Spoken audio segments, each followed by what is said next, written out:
లలిత exchange Utsav పాత నగల అదే బరువుకి కొత్త నగలు తీసుకో నగల ప్రైస్ లో 20% ఆదా చేసుకోవచ్చు. ప్రభాస్ అనుష్క సంబంధించి మనకి చాలా చాలా కథలు తెలుసు. ఈ మధ్య ఫ్యాన్స్ అనేవాళ్ళు వాళ్ళిద్దరికి పిల్లలు కూడా పుట్టినట్టుగా క్రియేట్ చేసేసి గ్రాఫిక్స్ తోటి ఇవన్నీ సర్క్యులేట్ చేయటం ఇది చూస్తుంటే మీకు ఏమనిపిస్తుంటుంది? మీడియా పెరిగిపోయింది. అది చూసే కొత్త వాళ్ళు ఎవరైనా తులసి నాకు తల్లి లాంటిది. నాకు రాశారు, నేను మీతో ఈ గోడు వినిపించుకోవాలా సార్? ఇలా రాశారు సార్, నేను మీకు ఇంటర్వ్యూ చేయాలా? మా ఇంట్లో పిలిచి ఇలా నా మనోభావాలు దెబ్బతిన్నాయి, నా ఇంట్లో నా ఫ్యామిలీతో ప్రాబ్లమ్స్ వస్తున్నాయి, ఆవిడకో ఫ్యామిలీ ఉంది. యాక్చువల్గా ఆమె మిమ్మల్ని హెచ్చరించారు అనుకుంటా కదా, ఇట్లా వస్తుంది చూడు సీన్ అని ఏదో అన్నట్టున్నారు. ఆవిడ నా మెసేజ్ పెట్టారు, ఇట్లాంటివి వస్తాయి, మీడియాలో చాలా వస్తాయి. First of all you should tell the fact of this to your wife. అంటే మీరు కలిసి ఇంటర్వ్యూలు ఇవ్వటం అది జరిగింది యాక్చువల్గా ప్రమోషన్ కోసం ఇచ్చిన ఇంటర్వ్యూ. అది మా పాపం వాళ్ళకి మరి టీఆర్పీ రేట్లు లేవో, లేకపోతే ముందు రావాల్సింది 4 వీకుల తర్వాత వచ్చింది. ఆ తర్వాత మన అల్లు శిరీష్ గారి సినిమా ప్రమోషన్స్లో 1 వీక్ వెళ్ళిపోయింది. ఆ తర్వాత ఇంకో అనుకోని ప్రయాణం ఒక సినిమా కోసం వచ్చిన ఇంటర్వ్యూ అది అలీ గారితో. నెక్స్ట్ వీక్ టెలికాస్ట్ అవ్వాల్సింది అవ్వాల. అలా 3-4 వీక్స్ తర్వాత టెలికాస్ట్ అయింది.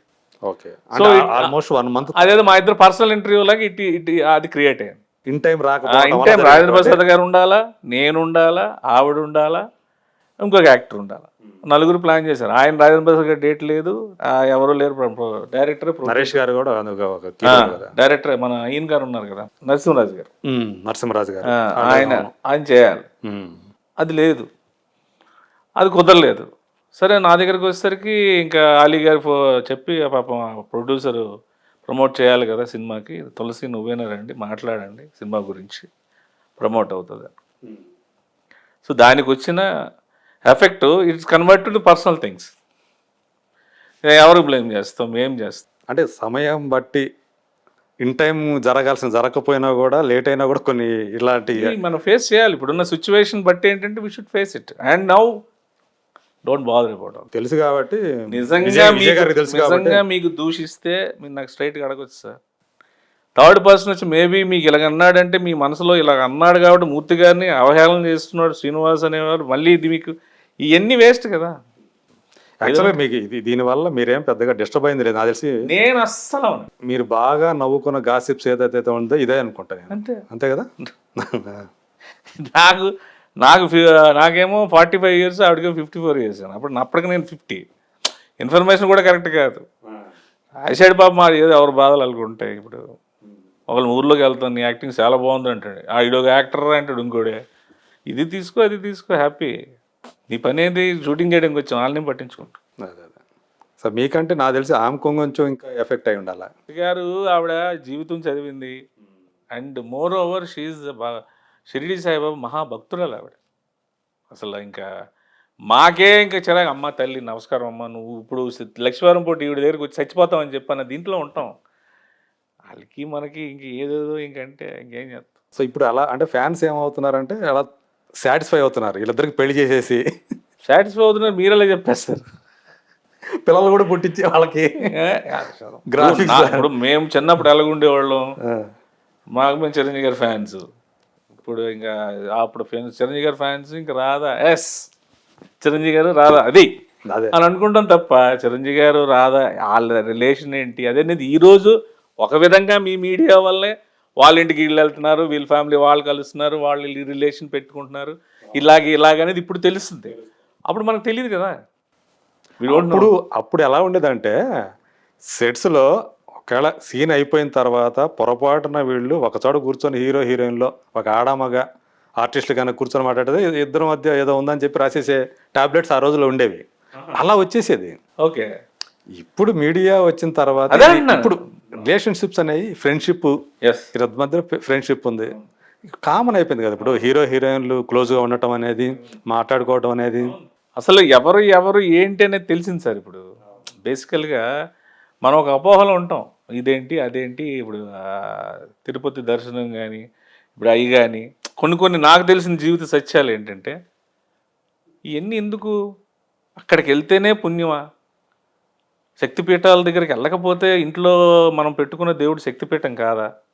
అక్కడికి వెళ్ళిన తర్వాత బాబో జరుగు జరు బాబో జరుగు బాబో బాబో జరుగు అని ఇసిరి కొట్టేస్తుంటే ఇంత బాధపడి తోసుకొని వెళ్ళి ఆ దేవుడికి అలా చూసి సెకండ్లో మళ్ళీ సెకండ్స్ లో దీనివల్ల వచ్చేది ఏంటి రానిది ఏంటి అనేది అక్కడ జరుగుతున్న ఇష్యూస్ అన్ని కళ్ళకి చూసి మన అయ్యప్ప స్వామి దర్శనం వెళ్ళిన తర్వాత అయ్యప్పని కర్రలు పెట్టుకొని పేల్ కొట్టు వాళ్ళకు ఉన్న ప్రాబ్లమ్స్ డైరెక్ట్గా చూస్తూ మనకు రియలైజేషన్ రాదా? అది మీ వల్ల వస్తుందండి. Because you are showing everything క్లియర్గా. ఎవరో చెప్తే మనం విమర్శిస్తాం, మూర్తి గారు మీరు దేవుడు అంటే మరీ అవహేళన చేయకండి, అయ్యప్పని ఎందుకు కొడతారు అని అంటాను. నా కళ్ళ ముందు జరిగితే ఏం చేస్తాను? మీరు లైవ్ చూపిస్తే అది ఈరోజు క్లియర్గా జనాలకు అర్థమవుతుంది ఏంటంటే మీరు మీడియా వాళ్ళు అలా లైవ్ చూపించడం వల్ల చాలా విషయాలు ప్రస్ఫుటంగా తెలుస్తున్నాయి. ఇక్కడ వాళ్ళు ఆడే విషయాలన్నీ తెలుస్తున్నాయి, నమ్మలేని విషయాలు నమ్మలేని ఈ వ్యక్తి కనుక ఇంత బ్యాక్ డ్రాప్ లో ఈ డబ్బులు ఇచ్చి మనల్ని తీసుకొచ్చి బలి పశువులకు వాడుతున్నాడు అనే విషయం ఈరోజు జనాలు ప్రతి ఒక్కరికి తెలిసిపోయింది. నేను వెళ్ళి నర్సంపేట వెళ్తున్నాను, ఒక 20 మంది రండి ఫుల్ గడావుడి చేసిండంటే ఏంటి, ఎందుకు గడావుడి చేసి నువ్వు ఏమి ఇస్తున్నావు చెప్పు అంటారు. ఇప్పుడు ఊరికే పాత రోజుల్లాగా జై జై జై జై అనే మనుషులు ఎవరు లేరు. నువ్వు ఏదైనా ఇస్తావా అప్పుడు ఓకే మేము చూస్తాం, 5 ఉన్నారా 6 ఉన్నావా 10 మంది ఉన్నావా ఇంత అవుద్దాయి చెప్పడికి. ఈ కల్చర్ అనేది మంచిదే, ఎందుకంటే ఎవరి మట్టిగా వాళ్ళు ఏదో అయిపోదామంటే అయ్యేది కాదు కదా. ఏదైనా ఏది ఎలా జరుగుతుందో అలా జరుగుతుంది, అది జరుగుద్ది. ఇప్పుడు మన వేషాలు కొన్నాళ్ళు సాగుతాయి సార్. ఇంట్లో పిల్ల పెద్దదవుతుంది, పెద్దదైనాక మనకి జీవితంలో మనం ఏం చేసాము అనేది మన పిల్లలు పెద్దదైనాక మనల్ని చూపించే రిఫ్లెక్షన్ బట్టి మనకి రియలైజేషన్ స్టార్ట్ అవుతుంది. అది స్టార్ట్ అవ్వట్లేదంటే ఏంటి, ఇంకా వాడు ఇంకేదో చేయడానికి ఉన్నాడని లెక్కేసుకోవాలి తప్ప ఎవరు హ్యూమన్ బీయింగ్ అయినా రీసైక్లింగ్ స్టార్ట్ అవుతుంది. ఇది చేసింది అమ్మా ఇది ఇంత కోసం ఇంత చేశాడా అని అనుకునేవాడు ఇందుకోసం ఎంత చేశాడా అనిపిస్తుంది. ఒక సినిమాలో కోటా సినిమాలో కూతురుని పెంచుతాడు ఒక చిన్నపిల్లని, అబ్బాయి ఏటి ముసలివాడికి ఇంత ఉదార స్వభావం పెంచుతున్నాడు కదా అనుకుంటాం. నేను పలానా వాడిని పెళ్లి చేసుకుంటానని చెప్తే అసలు ఆడిని చేసుకుంటా నీకు పెళ్లి చేసుకోవడం కదా నేను పెంచానంటాడు లాస్ట్లో. అది ఎవడని చెప్తే నమ్మం, అది రియల్గా చూపిస్తే ఏం చేస్తారు? ఇప్పుడు జరిగే న్యాచురల్ థింగ్స్ అనేది కంటే దారుణమైన విషయాలు మనం చూస్తాను ఇప్పుడు కుటుంబాల్లోనే జరుగుతున్నటువంటి with in the families with proofs and with interviews. ఎవరు విక్టిమ్ వాళ్ళు కూడా వచ్చి మాట్లాడుతుంటే ఏం చేస్తారు తెలియదు. అప్పుడు సో మీరు బాగా ఈ హైలో ఉన్నాను అనుకున్న పాయింట్ ఎప్పుడు? నాకు భయస్తుంది సార్, బేసికల్గా నేను మహా భయస్తుంది.